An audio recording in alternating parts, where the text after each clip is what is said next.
তো আজকে আমার জীবনে কিছু কথা আমি তোমাদের সামনে তুলে ধরতে চাই। যেমন হচ্ছে এই ভিডিও বানানোর নেশাটা আমার ঠিক কোথা থেকে এসেছিল আর কিভাবে এসেছিল। তো এই ভিডিও বানানোর নেশাটা এসেছিল আমার 2022 সালে। আর 2022 সালে কেনই বা এসেছিল, উজ্জ্বলদা বং মিডিয়া উজ্জ্বলদার আমি একটা ভিডিও দেখেছিলাম, তখন সিঙ্গেল ভিডিও বানাতো উজ্জ্বলদা। তো উজ্জ্বলদার ভিডিও দেখে আমিও শুরু করি আমার একটা ইউটিউব চ্যানেল, আর ইউটিউব চ্যানেলটার নাম রাখি বোলপুর বয় সেবা। তো ইউটিউব চ্যানেলটাতে 1 মাসের মধ্যে কিন্তু 1K সাবস্ক্রাইবারও কমপ্লিট করে ফেলেছিলাম, কারণ আমি সেটাতে দীর্ঘদিন ধরে কাজ করে যাচ্ছিলাম ইউটিউব চ্যানেলটাতে।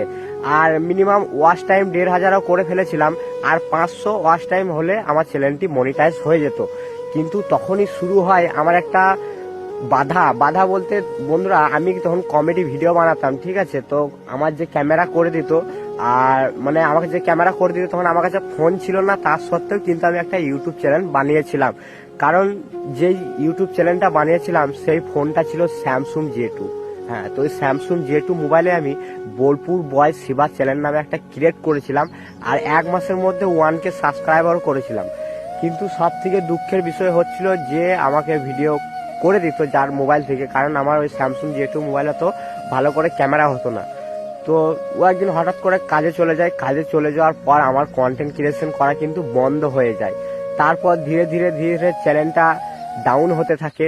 ডাউন হতে হতে আমার কাছে তো তখন ফোনও ছিল না যে আমি ভিডিও বানাবো, আর অত টাকা পয়সাও ছিল না যে একটা ফোন কিনতাম, ঠিক আছে।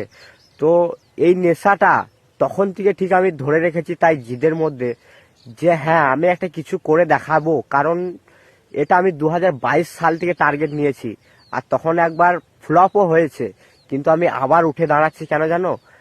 কিছু মানুষকে মুখের ওপর জবাব দেওয়ার জন্য। আর তোমরা যদি পাশে থাকো তাহলে সেটা অবশ্যই সম্ভব, আর তোমরা যদি না পাশে থাকো তো সেটা কোনোদিনই সম্ভব না।